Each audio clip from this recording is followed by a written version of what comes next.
The next guest is very special. I saw him at the SPAR International Conference, and after speaking to the retailers there, they said, we must invite him to South Africa.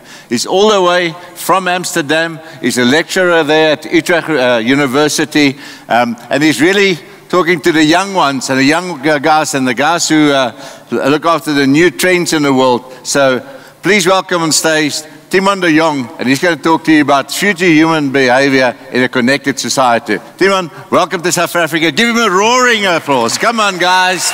Yay! I want to hear some vuvuzelas. Thimon, thank you, welcome. That's my first standing ovation before I've even said anything. So thank you. That's a first. Thank you, Rolf, for that one. That was wonderful. All right. Hello, SPAR. Yeah, spirits are still high. Good. I'd like to start with a question. I have a serious question for you.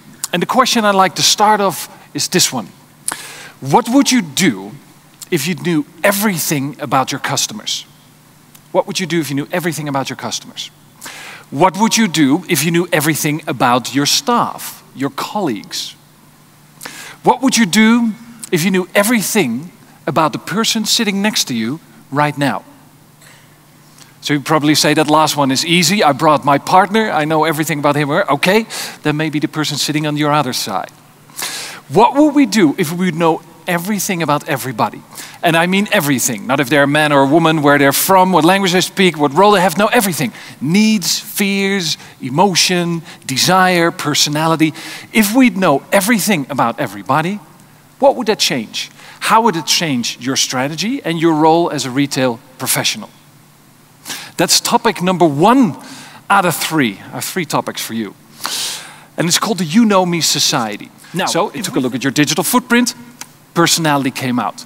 But then the Stanford researchers said, now let us have a chat with your partner, a friend, a good colleague, and then we're going to compare the two, the software versus the people. Now, if you had a bit of digital activity, you were on Facebook, on Twitter, there were some corporate pages with information, interviews on you, then the software could match even the partners and even the best friends, or even outperform them. Register. And there's a camera right there scanning your face. 2 things. If you have a loyalty card, your emotion is stored on your loyalty card. Second thing, they scan your emotions, so at the headquarters they can see where they have the happiest customers. Now, I'm not saying you should use it. The technology is already here, and you might be able to use it. The question is, do we want this? Do we want this as people, as society? Not even as SPAR, as society, as the world. Do we want this? In your store, they were yours. They were there, they were looking at everything.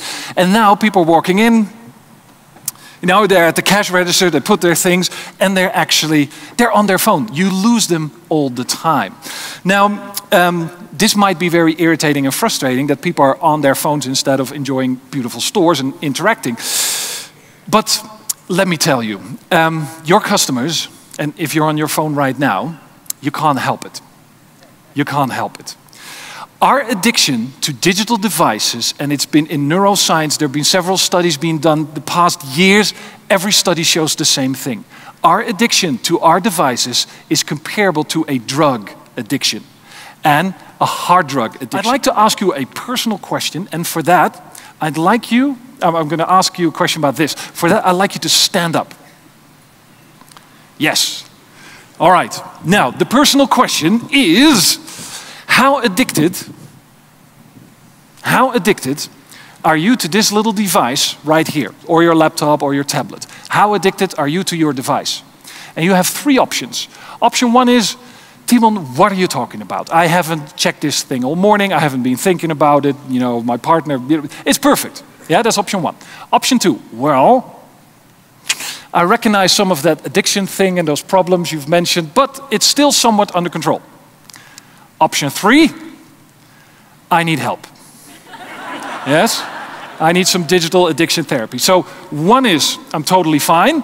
Option 3 is help and therapy. 2 is, I'm addicted but under control. So, number 1, you're totally fine with any digital addiction. You can sit down right now. All right. That's not a lot of people. It's So the majority of us need a little bit of it. All right, now the number twos, and be honest, because your partner is standing next to you, so we're gonna say, number two, you're addicted, but it's under control. You can sit down right now. All right. I see a few partners going, no, no, stand up again. That's not true. All right. Now, number threes. We have quite a lot of number threes. So number threes, please look around at the other number threes. You can find each other in the break, and we can form self-help groups and support each other. All right. Number threes, can I have an applause for the number threes? Please all sit down. Thank you very much. That's very honest and very kind. And two was the safe option. Now, mind you, I've done this with my students several times. And you might think, well, students, they're 20, they were born digital. They were born with a device attached to their hand. You might have a teenage son or daughter at home. They'll probably all be fine.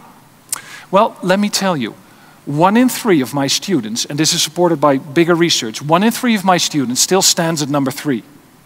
And I ask them, what do you mean? And they say, well, I have trouble studying because this device is constantly distracting. I can't sleep at night because it's 24 hours messaging and it keeps going on. Or if I see a beautiful lady in a bar, I first look her up online, send a message, do I get something? And then I step up to her. I first have to make digital contact. So if you work with young people, the majority of them are fine, yes. And they're fully fine with the digital, but around 1 in 3 need some of your help managing their digital addiction, including all the customers that are coming in. All right, last one. Trust is shifting towards the personal and informal, and you are very much on this. Please keep doing this. The people that are customer facing, extremely, extremely important. And the more digital we get, the more important these people will get. Their social skills, they have to have the best social skills. Extremely, extremely important. This is a long-term shift. And the second one, do you have within your organization, within your team, a culture of appreciation? It's very important, especially for the young generation, and you'll boost productivity. And as a last 30-second exercise, we're going to do just that.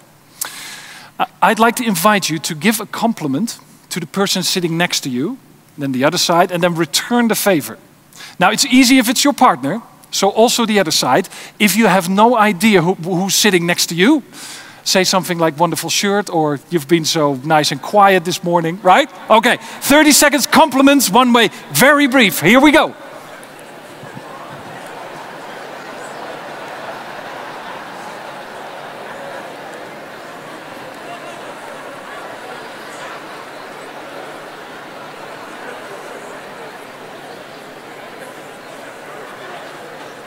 All right.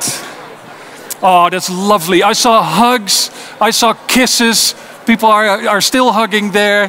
Thank you. All right, now, are we happier than a minute ago? All right, thank you. And more productive for the rest of the day. Wrapping up, 3 topics, the 3 takeaways I have for you to think of. You know, we have a drink, we think tomorrow, if you're back at your store, this is what you have to discuss with your team.